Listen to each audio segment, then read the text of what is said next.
तर मुलांनो, आपण आज संस्कृत विषयाच्या संबंधाने काही व्याकरणाचा भाग पाहणार आहोत. तर आपण सर्वजण गप्पा मारत असतो, बोलत असतो आणि बोलत असताना बहुतांश करून त्या ठिकाणी काही वाक्य बोलतो, काही शब्द बोलतो आणि शब्द वाक्य बोलत असताना त्या वाक्यांमध्ये आपण कर्ता कर्म क्रियापद यांचा उपयोग करत असतो. मग कर्ता कर्म क्रियापद यांचा उपयोग करत असताना मराठीमध्ये जर एखादं वाक्य बोललो आपण, काय वाक्य बोललो, सहज सहज वाक्य बोललो आपण, तो शाळेत जातो, तर या त्या वाक्यामध्ये कर्ता कर्म आणि क्रियापद कोण सांगेल? मला विचार करा आणि सांगा. तर यामध्ये कर्ता कोण आहे? तर तू आहे. कर्म काय आहे? शाळा. आणि क्रियापद काय आहे?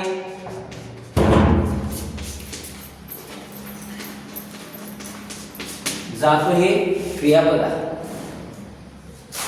या ठिकाणी जसं आपण मराठीचं पाहिलं की कर्ता कर्म आणि क्रियापद या गोष्टी मराठी भाषेमध्ये पाहिल्या, त्याच स्वरूपाच्या गोष्टी या संस्कृत भाषेमध्ये सुद्धा आपल्याला पाहायला मिळतात आणि त्याचाच आपण आज या ठिकाणी अभ्यास करणार आहोत आणि तो अभ्यास आपण भाषासूत्र या घटकामध्ये करणार आहोत.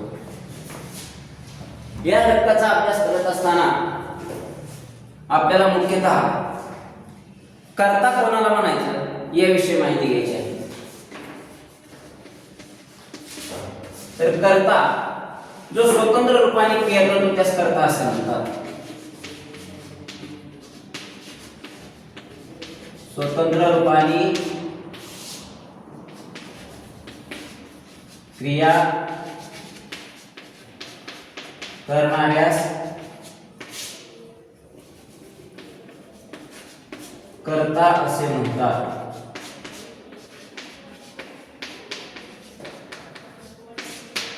आलं लक्षात तुम्हाला सर्वांना? तर मग संस्कृत भाषेमध्ये सुद्धा असे कर्ते आहेत आणि या कर्त्यांचाच आपल्याला विचार करायचा आहे. कर्त्याचा विचार करत असताना मुख्यतः यामध्ये तो कर्ता कोणासाठी उपयोगात आलेला आहे, कोणासाठी बोलत आहोत आपण, कोणासाठी वापरत आहोत, या अनुषंगाने आपल्याला संस्कृत भाषेमध्ये 3 विभाग झालेले पाहायला मिळतात. यालाच काय म्हणतो आपण? कर्त्याला पुरुष असा सुद्धा संबंध जातं. संस्कृत भाषेमध्ये पुरुष म्हणजेच कर्ता असतो. याचे 3 प्रकार पडतात. यापैकी पहिला विभाग आहे तो आहे प्रथम पुरुष.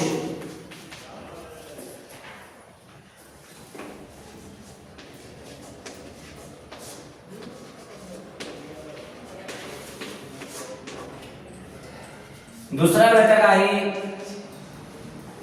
मध्यम पुरुष.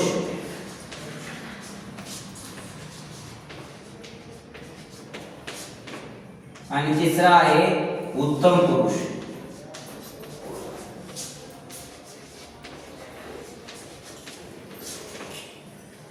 यामध्ये तुम्ही विचार करताय, लक्ष द्या, समोर लक्षात येते तुमच्या काय काय पाहिलं ते. तर आपण कर्त्याचे 3 प्रकार पाहतो: प्रथम पुरुष, मध्यम पुरुष आणि उत्तम पुरुष.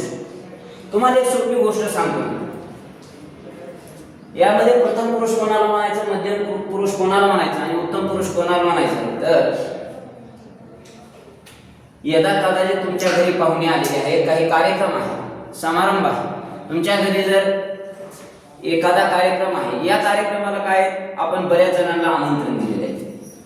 आमंत्रण दिल्यामध्ये त्या ठिकाणी आपण आपल्या पाहुण्या रावळ्यांना बाहेर गावचे आमंत्रण दिलेले, परत शेजारी आसपासच्या बांध भाऊकीला आमंत्रण दिलेले आणि त्याच्यानंतर तुमच्या घरातले व्यक्ती, तुमचे मित्र आहेत, त्यांना सुद्धा काय केलेलं आहे? आमंत्रण दिलेलं आहे.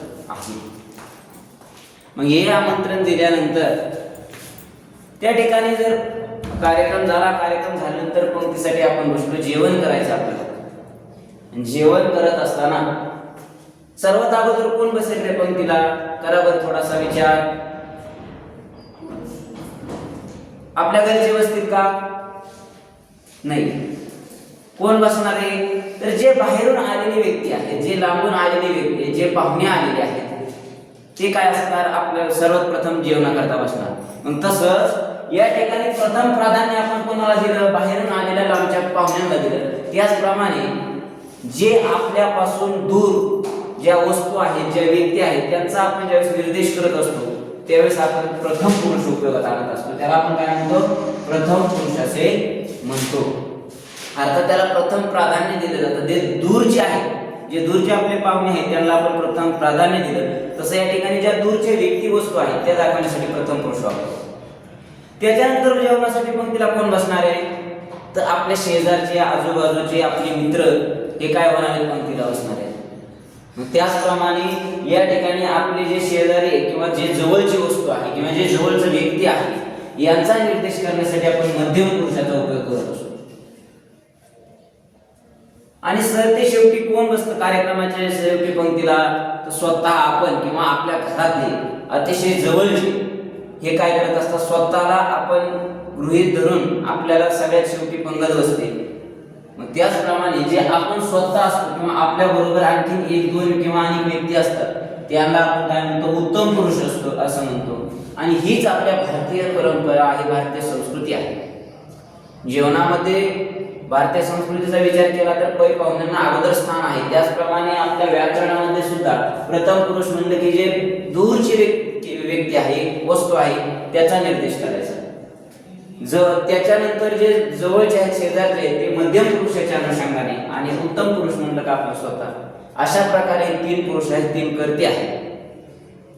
मग आता यामध्ये सुद्धा पुढील विचार येतो, तो आहे वचनांचा. वचन मग कर्ता हा जर दूर स्वरूपाचा असेल, दूरचा असेल तर त्या ठिकाणी प्रथम पुरुष वापरायचा. परंतु तो जर एकटा असेल तर त्या ठिकाणी काय वापरायचं?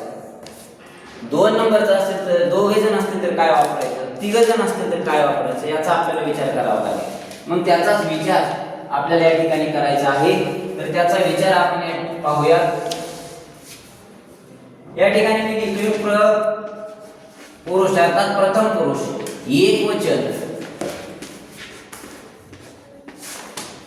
प्रथम पुरुष असेल अर्थात दूरचा व्यक्ती आपल्याला निर्देशित करायचा आहे, परंतु तो एकटाच आहे. इथून जर मी दूरचा व्यक्ती दाखवला आणि तो जर एकटाच असेल तर त्याला मी काय म्हणणार आहे? तर सह म्हणणार आहे. काय म्हणणार आहे? सह. सह शब्दाचा अर्थ आहे तो. दूरचा निर्देशित करत असताना म्हणणार सह, सह अर्थात तो. त्याच्यानंतर जर द्विवचन असेल, दोघ जण असतील तिथं, तर त्या ठिकाणी मी त्यासाठी कर्ता वापरणार आहे तो.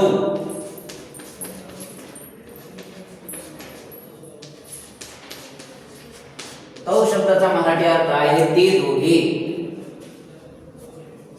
तौ पततः अशा पद्धतीचं मी काय वाक्य तयार करू शकतो. अर्थात तव अर्थात ते दोघे, आणि त्याच्यानंतर आहे बहुवचन.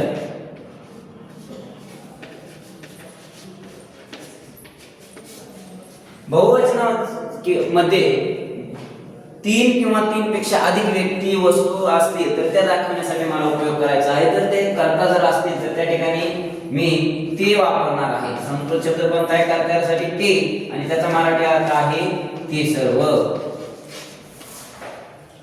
याचा या ठिकाणी प्रथम पुरुषाच्या एक वचनाचा कर्ता आहे सह, द्विवचनाचा आहे तो, आणि बहुवचनाचा आहे ते. लक्षात आलं तुमच्या?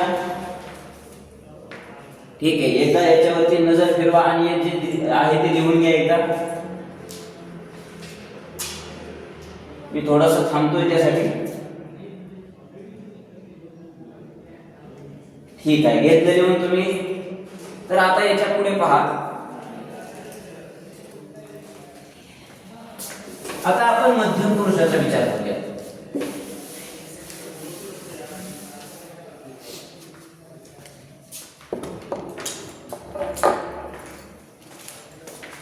मध्यम पुरुषाचा विचार करत असताना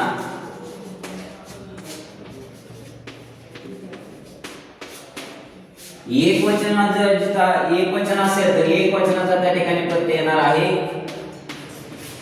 त्वम. त्वम अर्थात तू, तू ये, तू जा, या ठिकाणी त्वम असा विचार करणार आहे. त्याच्यानंतर आहे द्विवचन. द्विवचनासाठी आपण यूयम वापरणार आहोत. त्याचा अर्थ आहे ते दोघे. आणि बहुवचनासाठी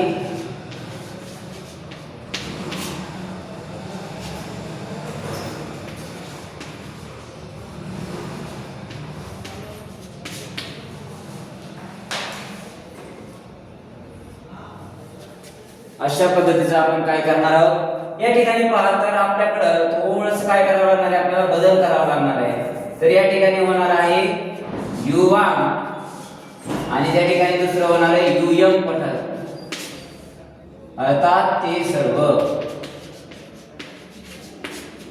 लक्षात येते तुमच्या. आणि आता शेवटी आपल्याला उत्तम पुरुष पाहावा लागणार आहे.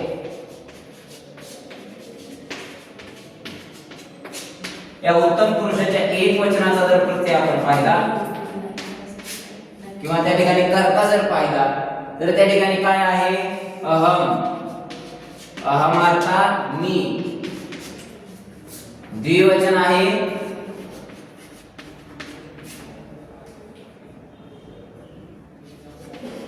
आवाम.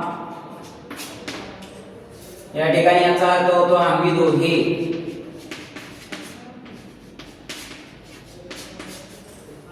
आणि त्याच्यानंतर आहे बहुवचन. त्याचा कर्ता आहे वयम. याचा मराठी अर्थ होतो आम्ही सर्व. समोर तुमच्या लक्षात येते ना. अशा प्रकारे आपण आज त्या ठिकाणी संस्कृत व्याकरणातील जे कर्ता आहे, पुरुष आहे, याचा आपण अभ्यास केलेला आहे. तर मला सांगा, मध्यम पुरुषाच्या द्विवचनाचा कर्ता कोण आहे? करा विचार थोडासा. अगदी बरोबर. याच्यानंतर उत्तम पुरुषाच्या एक वचनाचा प्रत्यय. बरोबर आहे, अगदी बरोबर आहे. तुम्ही याचे उत्तर कमेंट मध्ये सुद्धा सांगू शकता. याच्यानंतर आज तुम्ही घरी गेल्यानंतर अभ्यास म्हणून त्या ठिकाणी संपूर्ण जे प्रथम पुरुष, मध्यम पुरुष आणि उत्तम पुरुष आहे याचा एक तक्ता बनवायचा. यामध्ये संपूर्ण कर्ते संस्कृत आणि मराठीमध्ये अर्थ त्याचा द्यायचा आहे. या ठिकाणी आज आपण इथेच थांबतोय.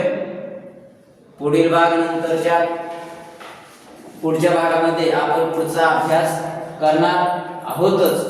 तत्पूर्वी याच्यावरती एकदा रिव्हिजन करायचं.